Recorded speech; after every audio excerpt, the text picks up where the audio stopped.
નમસ્કાર દર્શક મિત્રો, ધી લોકસત્તા શોમાં આપણું સ્વાગત છે। કલ્પના કરો કે એક નાનકડો એવો ટાપુ છે કે જે મર્યાદિત સંસાધનો અને કોઈ પણ કુદરતી સંસાધનો ન હોવા છતાં પણ તે આજે વિશ્વના સૌથી શક્તિશાળી આર્થિક કેન્દ્રોમાંનું એક બની ગયું છે। અમે એ વાત કરી રહ્યા છે સિંગાપોરની, કે જેણે ગુજરાત જેવા વિશાળ અને સંશોધનોથી સમૃદ્ધ રાજ્યને પણ પાછળ છોડીને આર્થિક પાવર હાઉસ બની ગયું છે। આમ જોવા જઈએ તો એક મીડિયામાંથી એવા રિપોર્ટ મળ્યા છે કે ગુજરાતનું ક્ષેત્રફળ 1,96,000 વર્ગ કિલોમીટરનું છે, જેની સામે સિંગાપોરનો વિસ્તાર 734 સ્ક્વેર કિલોમીટરની છે। આ મતલબ કે ગુજરાતના કુલ વિસ્તારના 0.37% જેટલું જ છે, છતાં પણ આજે તેનો સમાવેશ વિશ્વના વિકસિત દેશોમાં થાય છે। સિંગાપોર એક સમયે એક નાનકડું એવું ટાપુ હતું જે ગરીબી અને બેરોજગારી સાથે સંઘર્ષ કરી રહ્યું હતું, પરંતુ આજે જુઓ તે વિશ્વના સૌથી ધનિક અને વિકસિત દેશોમાંનું એક બની ગયું છે। સિંગાપોર એ આજે વિશ્વના સૌથી સમૃદ્ધ દેશોમાંનું એક છે, જ્યાંનું આર્કિટેક્ચર દુનિયાભરમાં જાણીતું બન્યું છે। અહીં ઘણી બધી સુંદર ઇમારતો છે કે જેને જોઈને તમારી આંખો પર તમને વિશ્વાસ નહીં આવે। સિંગાપુર એક એવો દેશ છે કે જ્યાં દરેક છઠ્ઠો નાગરિક ધનવાન છે। કહેવાય છે કે સિંગાપોરમાં રહેતા લોકો શ્રેષ્ઠ જીવન જીવે છે, પરંતુ જોવા જેવી વાત એ છે કે સિંગાપોરે હંમેશાથી આટલું સમૃદ્ધ અને સુંદર ન હતું। દિલ્હીનો અડધો વિસ્તાર ધરાવતા આ દેશમાં એક સમયે ગરીબી, ભૂખમરો અને માત્ર ઝૂંપડપટ્ટીઓ જ દેખાતી હતી।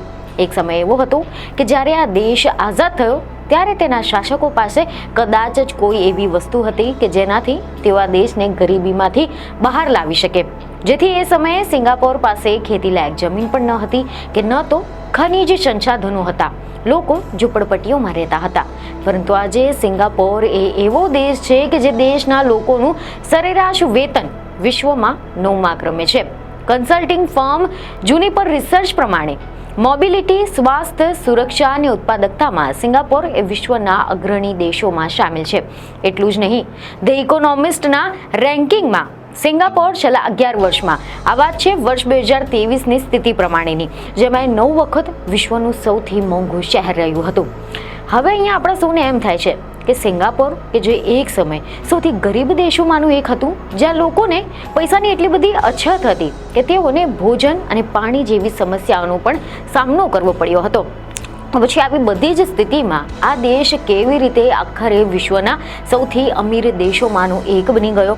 કેવી રીતે આ દેશ આર્થિક સુપર પાવર હાઉસ બની ગયું છે? આ બધું જ આખરે કેવી રીતે થયું? તો એક મીડિયા રિપોર્ટ અનુસાર આમ તો સિંગાપોરની સફળતા પાછળ કેટલાક કારણો છે।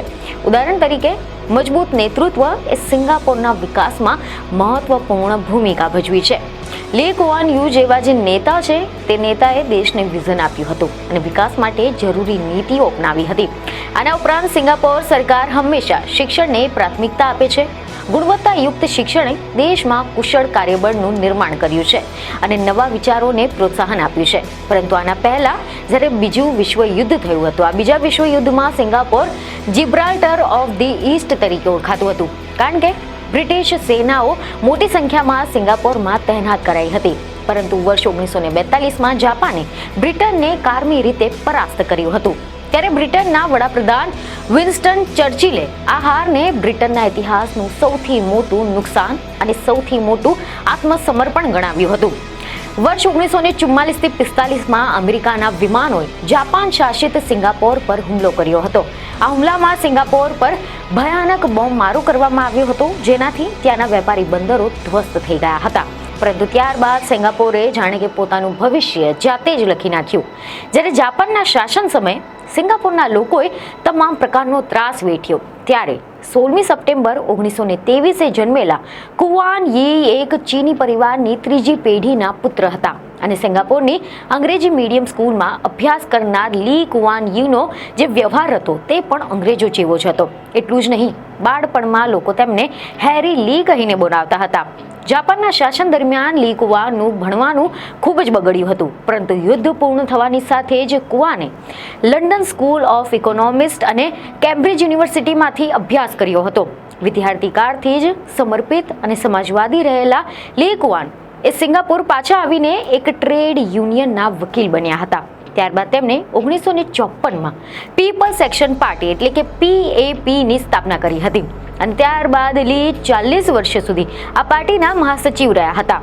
1959ની ચૂંટણીમાં PAPને બહુમતી મળી હતી. આ સિવાય લી કુઆને 1963માં સિંગાપોરનું મલેશિયા સાથે વિલીકરણ કર્યું, પરંતુ ઘણા બધા કારણોસર આ ગઠબંધન લાંબા સમય સુધી ટક્યું નહીં.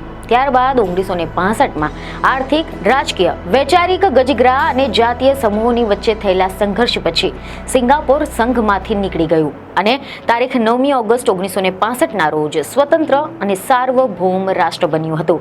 1965માં મલેશિયાથી અલગ થયા પછી સિંગાપોરે ઘણા બધા પડકારોનો સામનો કરવો પડ્યો હતો, જેમ કે બેરોજગારી, ગરીબી, માળખાગત સુવિધાઓનો અભાવ.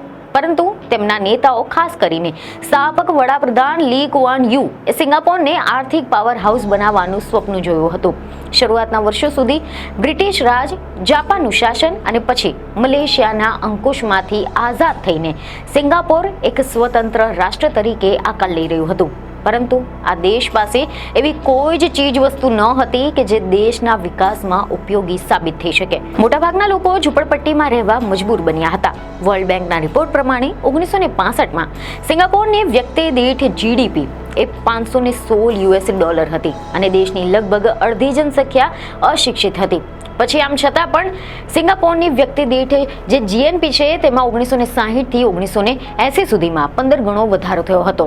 સિંગાપોરના પૂર્વ વડાપ્રધાન લી માનતા હતા કે ઇઝરાયલની જેમ સિંગાપોર પણ ઝડપથી વિકાસ કરીને અન્ય દેશોને પાછળ છોડી શકે છે અને મલ્ટીનેશનલ કંપનીઓને આકર્ષિત કરશે.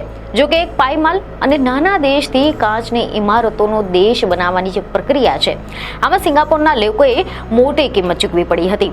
મીડિયામાંથી એવા અહેવાલો સામે આવ્યા છે કે સિંગાપોરે ભ્રષ્ટાચારની સમસ્યાનો સામનો કરવા માટે સિંગાપોરમાં એવા કડક કાયદા બનાવવામાં આવ્યા કે જેનાથી ભ્રષ્ટાચાર ઘટતો જોવા મળ્યો હતો. સિંગાપોરના રસ્તા અને હાઈવે બનાવવા પર ભાર મુકાયો, જેના થકી ઇન્ફ્રાસ્ટ્રક્ચરનો વિકાસ કરી શકાય. સિંગાપોરની સ્થિતિ સુધરે એના બદલ તેમની ભૌગોલિક સ્થિતિનું પણ યોગદાન છે. આ દેશ એવી જગ્યાએ બનેલો છે કે જ્યાંથી વિશ્વનો 40% સમુદ્રી વેપાર થાય છે. આને કારણે આ દેશને સારી એવી કમાણી થાય છે, જેના 190 કિલોમીટર લાંબા તટ પર ઘણા બધા બંદરો પણ આવેલા છે. લી કુઆન સરકારે શરૂઆતથી જ સિંગાપોરમાં રહેતી હતી અને મિશ્ર જે વસ્તી હતી તે શિક્ષિત કરી હતી અને માનવ સંસાધનો તૈયાર કરવા પાછળ નાણાં પણ ખર્ચ્યા હતા. હાલમાં સિંગાપોરને દુનિયાનો ફાઇનાન્શિયલ હબ ગણવામાં આવે છે, કેમ કે સિંગાપોરની બેંક વિશ્વ સ્તરે સેવાઓ આપવામાં સક્ષમ છે. આ સિવાય ઇઝ ઓફ ડુઇંગ બિઝનેસ, પર્યટક ક્ષેત્રમાં આકર્ષણો તેમજ સરળ વિઝાની નીતિના કારણે ત્યાં મોટી સંખ્યામાં મુલાકાતીઓની અવરજવર રહે છે. સિંગાપોરમાં રહેતા ઘણા બધા પ્રવાસીઓ આ દેશની મોંઘવારીથી પોતાને પ્રભાવિત નથી ગણતા, કારણ કે આ દેશમાં લોકોની આવક બીજા દેશોના લોકોના કરતાં વધારે છે. સિંગાપોરની સફળતાની જ્યારે વાત કરાય છે ત્યારે પૂર્વ વડાપ્રધાન લી કુઆનને પણ યાદ કરવામાં આવે છે. લી કુઆને અરબ દેશોથી ઘેરાયેલા ઇઝરાયલને મોડલ બનાવ્યું હતું. તેમનું માનવું હતું કે ઇઝરાયલની જેમ અમે પણ હરણફાળ ભરીશું અને મલ્ટીનેશનલ કંપનીઓને આકર્ષિત કરીશું. તેઓ ચીન સાથે સારા સંબંધ રાખવાનું મહત્વ સમજતા હતા. ચીનના નેતા દેંગ જિયાઓપિંગ સાથે તેમની મિત્રતાથી સિંગાપોર માટે મદદરૂપ સાબિત થઈ હતી, કારણ કે દેંગે 1978માં સિંગાપોરની મુલાકાત લીધી હતી અને લી કુઆનની આર્થિક નીતિઓની પ્રશંસા પણ કરી હતી. દેંગ દ્વારા ચીનમાં કરાયેલા સુધારાઓથી કુઆન પણ પ્રભાવિત થયા હતા અને આજે સિંગાપોરમાં 75% જેટલી વસ્તી મૂળ ચાઇનીઝ લોકોની છે. બાકીના લોકો મલય કે ભારતીય છે. ભારતીય મૂળના નાગરિકો સિંગાપોરમાં રાષ્ટ્રપતિ તથા વિપક્ષના નેતાઓના પદ સુધી પણ પહોંચી ગયા છે. છતાં પણ કોઈ ચોક્કસ વિસ્તારમાં એક જ સમુદાયના લોકો મોટી સંખ્યામાં એકઠા થઈને પોતાનો વિસ્તાર બનાવી ન લે તેની રહેણાંક નીતિ સિંગાપોરે ઘડી નાખી છે. સિંગાપોરમાં સરેરાશ 89.7% નાગરિકો પોતાનું ઘર ધરાવે છે. તેમણે સિંગાપોરની બહુસંસ્કૃતવાદી જે આધારિત નવી ઓળખ છે તે ઊભી કરવાનો પ્રયત્ન કર્યો છે. આના માટે લી કુઆન વિવિધ જાતિ અને સમુદાયોને એક સાથે જોડવાનું કામ કર્યું હતું. આમ જોવા જઈએ તો સિંગાપોરની સફળતા ઘણી બધી વ્યૂહરચનાઓ પર પણ આધારિત છે. જેમ કે સિંગાપોર એ મુક્ત વેપાર અને રોકાણને પ્રોત્સાહન આપે છે. તે વ્યવસાય કરવા માટે વિશ્વના સૌથી સરળ દેશોમાંથી એક છે. સિંગાપોર એ બહુરાષ્ટ્રીય કંપનીઓને આકર્ષવા માટે કર પ્રોત્સાહનો, એક સરળ નિયમનકારી માળખું અને કુશળ કાર્યબળ પ્રદાન કરે છે. સિંગાપોરે શિક્ષણમાં ભારે રોકાણ કર્યું છે, જેનાથી ઉચ્ચ કુશળ અને અંગ્રેજી બોલતા કાર્યબળનું નિર્માણ થયું છે. આના ઉપરાંત ચાંગી એરપોર્ટ, બંદરો અને ડિજિટલ માળખાગત સુવિધાએ પણ સિંગાપોરને વૈશ્વિક વ્યાપાર કેન્દ્ર બનાવ્યું છે. આની સાથે જ લી કુઆંગ યુની સરકારે પણ ભ્રષ્ટાચાર નાબૂદ કર્યો અને સ્થિર, રોકાણકાર, મૈત્રીપૂર્ણ વાતાવરણ બનાવ્યું હતું. લી કુઆંગ યુની નીતિઓ ટૂંકા ગાળાના લાભો પર નહીં પરંતુ લાંબા ગાળાના વિકાસ પર કેન્દ્રિત હતી, જેથી આખરે કહી શકાય કે સિંગાપોરની આ જે વાર્તા છે તે દર્શાવે છે કે જો યોગ્ય નીતિઓ, દ્રષ્ટિ અને અમલીકરણના સ્થાને હોય તો કદ અને સંસાધનો મહત્વપૂર્ણ નથી. ગુજરાત જેવા રાજ્યો પણ સિંગાપોરના મોડેલોથી શીખી શકે છે અને તેમની આર્થિક શક્તિ વધારી શકે છે. આર્થિક શક્તિ બનવાની જે સિંગાપોરની આ સફર છે તે ખૂબ જ પ્રેરણાદાયક છે અને બતાવે છે કે કેવી રીતે એક નાનો એવો દેશ મોટા રાજ્યોને પણ પાછળ છોડી શકે છે.